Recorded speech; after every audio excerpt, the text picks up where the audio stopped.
আমরা আমাদের শরীফ ওসমান হাদি ভাইকে স্মরণ করছি আজকের এই তালিমে। দোয়া করছি তার জন্যে, আল্লাহ পাক যেন আমাদের ভাইকে জান্নাতে উঁচু মাকাম দান করেন। যিনি আমাদের সামনে একটা দৃষ্টান্ত স্থাপন করে গেছেন নিজের জীবন দিয়ে। সত্য প্রকাশে কখনো ভয় করেন নাই, সাহসী এবং নির্ভীক ছিলেন। খুব অল্প বয়সেই আমাদের সবার থেকে চলে গেছেন, বা যাকে কেড়ে নেওয়া হয়েছে আর কি। যে প্রতিভাকে বাংলাদেশে মূল্যায়ন করা হয়নি, এবং জানি না তার রক্তের সাথে নতুন করে আবার গাদ্দারি করা হবে কিনা। আমরা আমাদের শরীফ ওসমান হাদি ভাইকে স্মরণ করছি আজকের এই তালিমে। দোয়া করছি তার জন্যে, আল্লাহ পাক যেন আমাদের ভাইকে জান্নাতে উঁচু মাকাম দান করেন। আমাদের আজকের আলোচনার বিষয় হচ্ছে পবিত্র কুরআনুল কারীমের একটি অনবদ্য সূরা, সূরাতুল বুরুজ। সূরাতুল বুরুজের একটা অংশ নিয়ে আমরা আলোচনা করব। পুরা সূরাটা হয়তো আজকে আলোচনা করার সুযোগ হচ্ছে না, সময় হবে না। একটা অংশ নিয়ে আমরা শুধু কথা বলবো আজকে, এবং আমাদের এই আলোচনাটা আমরা উৎসর্গ করছি আমাদের প্রয়াত মাজলুমদের কণ্ঠস্বর, এবং যিনি আমাদের সামনে একটা দৃষ্টান্ত স্থাপন করে গেছেন নিজের জীবন দিয়ে, এবং জানি না তার রক্তের সাথে নতুন করে আবার গাদ্দারি করা হবে কিনা। আমরা আমাদের শরীফ ওসমান হাদি ভাইকে স্মরণ করছি আজকের এই তালিমে। দোয়া করছি তার জন্যে, আল্লাহ পাক যেন আমাদের ভাইকে জান্নাতে উঁচু মাকাম দান করেন। এবং তাকে উৎসর্গ করা হচ্ছে আলোচনাটা এই কারণে যে এখানে একটা ঘটনা আছে। আজকে আমরা শুধু ওই ঘটনাটুকু আলোচনা করব, পুরো সূরাটা আলোচনা করতে পারবো না। আমার ব্যক্তিগত অভিমত, আমার ব্যক্তিগত মতামত, সবাই সবার জায়গায় মত প্রকাশ করতে পারেন, সবাই সবার মত প্রকাশে স্বাধীন। তো আমার ব্যক্তিগত মতামত হচ্ছে, বা অবজারভেশন হচ্ছে, যে এই সূরার মধ্যে একটা ঘটনা আছে, যেই ঘটনাটা আমাদেরকে একটা গুরুত্বপূর্ণ মেসেজ দিবে। এবং ওই বার্তাটা যখন আপনারা বুঝতে পারবেন, তখন এটা উপলব্ধি করবেন যে আমাদের ভাই শরীফ ওসমান হাদি ভাই তার জীবন দিয়ে এরকম একটা দৃষ্টান্ত স্থাপন করে গেছেন, যার সাথে কোনো না কোনোভাবে এই ঘটনাটা যেটা আমি বলছি এখন সম্পর্কিত। তবে ওইটা বোঝার মতো কলব থাকতে হবে, ওই আওয়াজ শোনার মতো শ্রবণ ইন্দ্রিয় থাকতে হবে, এবং ওই বিষয় দেখার মতো আধ্যাত্মিক চোখও থাকতে হবে। আল্লাহ পাক আমাদের সবাইকে এগুলো দান করেন। শুরুতে কয়েকটা আয়াত বলে আমি ওই ঘটনা যাচ্ছি।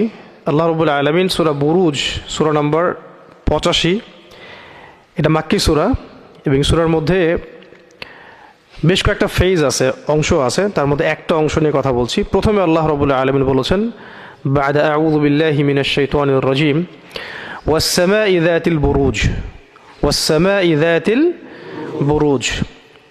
ওয়া এখানে শপথ অর্থে, ওয়াস সামা আসমানের শপথ বা আকাশের কসম, যাতিল বুরুজ মানে বুরুজ বিশিষ্ট আসমানের কসম, বুরুজ বিশিষ্ট আসমানের কসম। অনেক শব্দ হয়তো পরিপূর্ণরূপে বুঝে নাও আসতে পারে, এই জন্য আমি প্রথমে কিছু কিতাব বলেছি, পড়াশোনার তরতিব বলেছি। এগুলো যখন আপনারা করবেন নিজেরা বুঝতে পারবেন ইনশাআল্লাহ। বুরুজ মানে হচ্ছে দুর্গ, দুর্গ, সুরক্ষিত দুর্গ বা মঞ্জিল, বা আসমানে তারকা বেষ্টিত যে শক্তিশালী জায়গাগুলো। আসমানে তো কত কিছুই আছে যেগুলো আমরা জানিও না, ওইটা নিয়ে আলোচনা করতে গেলে অনেক লম্বা সময়।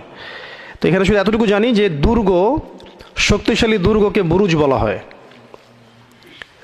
শক্তিশালী দুর্গ, মঞ্জিল, অবস্থান, এগুলোকে কি বলা হয়? বুরুজ। আল্লাহ রাব্বুল আলামিন ইরশাদ করছেন, ওয়াস সামাই যাতিল বুরুজ, বুরুজ বিশিষ্ট আসমানের কসম, দুর্গ বেষ্টিত আসমানের কসম।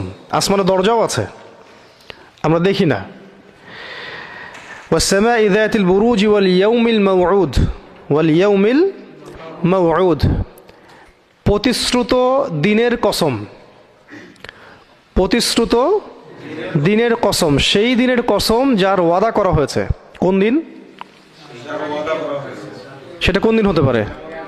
এই তো বুঝতে পারছেন।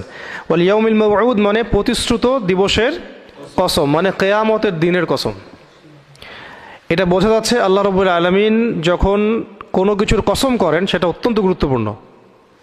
আল্লাহ পাক নিছক কোনো বিষয়ের কসম কোশ্চিনকালও করবেন না। এই মাসালাও জানা দরকার যে আল্লাহ রাব্বুল আলামিন তার সৃষ্টির নামে কসম করেন, কিন্তু আমাদের জন্য জায়েজ নাই আল্লাহ ছাড়া অন্য কারো নামে কসম করা। মাটির কসম, গাছের কসম, হ্যাঁ, চাঁদের কসম, সূর্যের কসম, এগুলো আমাদের জন্য জায়েজ নাই। কসম যদি করতেই হয় আল্লাহ রাব্বুল আলামিনের নামে কসম করবেন।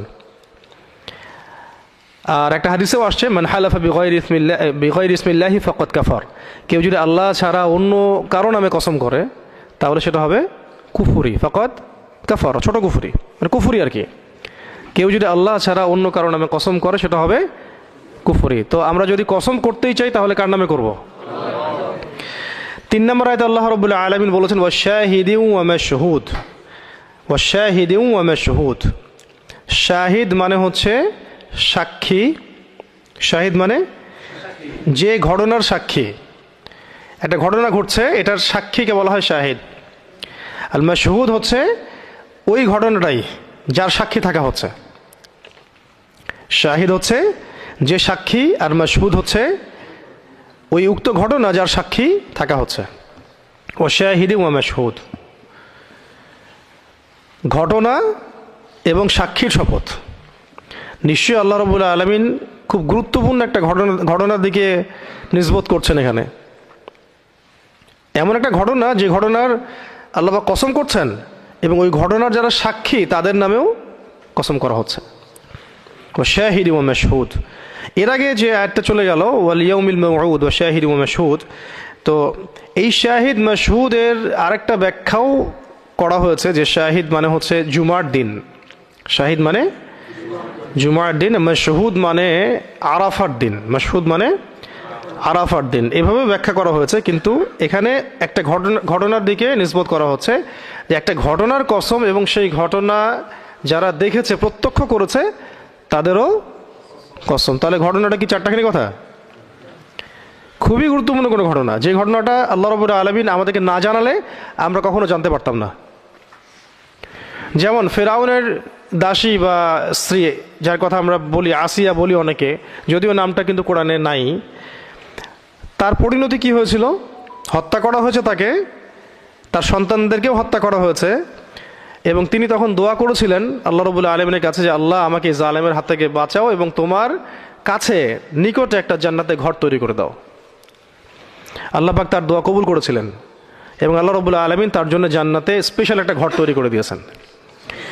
এবং সেই ঘর দিয়ে যে সুবাস আসছে, এই ঘ্রাণ, সেটা নবী সাল্লাল্লাহু আলাইহি ওয়াসাল্লাম মেরাজের রাতে পেয়েছেন। মেরাজের রাতে তিনি যখন ফিরছিলেন তখন এই ঘ্রাণ নবী সাল্লাল্লাহু আলাইহি ওয়াসাল্লাম পেয়েছেন। জিবরাইল আলাইহিস সালামকে জিজ্ঞাসা করেছিলেন যে এই সুঘ্রাণ কোত্থেকে আসছে। তো জিবরাইল আলাইহিস সালাম বলেছিলেন এটা হচ্ছে ফেরাউনের সেই দাসী, তার ঘর, যেটা আল্লাহ পাক তাকে জান্নাতে বানিয়ে দিয়েছেন।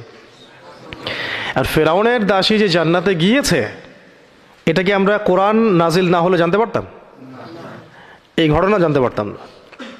সিমিলারলি এখানে একটা ঘটনার কথা বলা হচ্ছে ওয়া শাহিদি ওয়া মাশহুদ, প্রত্যক্ষ যারা দর্শী তাদের কসম, ওই ঘটনারও কসম। এই ঘটনা সম্পর্কে আমরা জানতে পারতাম না যদি আল্লাহ রাব্বুল আলামিন আমাদেরকে না জানাতেন। এই ঘটনা হয়তো ঘটেছে আজকে থেকে হাজার হাজার বছর আগে, অবশ্যই হাজার বছর আগেই, হাজার হাজার বছর আগে, আমরা জানতে পারতাম না। এবং এত গুরুত্বপূর্ণ সেই ঘটনা যেটা আল্লাহ রাব্বুল আলামিন কোরআনুল কারীমের মধ্যে নিয়ে আসছেন। এরপরে আল্লাহ পাক বলছেন কুতিলা আসহাবুল উখদুদ, কুতিলা আসহাবুল উখদুদ। কুতিলা মানে হচ্ছে ধ্বংস হোক আর কি। অন্য আয়াতেও আছে সূরা আবাসের মধ্যে যে কুতিলাল ইনসানু মা আকফারা, মানুষ ধ্বংস হোক, মানুষ কত বড় কাফের, কি কুফরি না সে করে। কুতিলাল ইনসানু মা আকফারা, মানুষ ধ্বংস হোক, সে কত অকৃতজ্ঞ, কথাটা এরকম আর কি। মানুষ ধ্বংস হয়ে যাক, সে কতই না অকৃতজ্ঞ। এখানে বলা হচ্ছে কুতিলা আসহাবুল উখদুদ, আসহাবুল উখদুদ ধ্বংস হয়েছে, আসহাবুল উখদুদ ধ্বংস হয়েছে। তাহলে আসহাবুল উখদুদের এই ঘটনা আল্লাহ পাক যদি আমাদেরকে এই সূরায় না জানাতেন আমরা কখনো জানতে পারতাম না। আর এই ঘটনার চারটাখানি কথা না, আল্লাহ পাক এই ঘটনাকে মানে সবার সামনে এনেছেন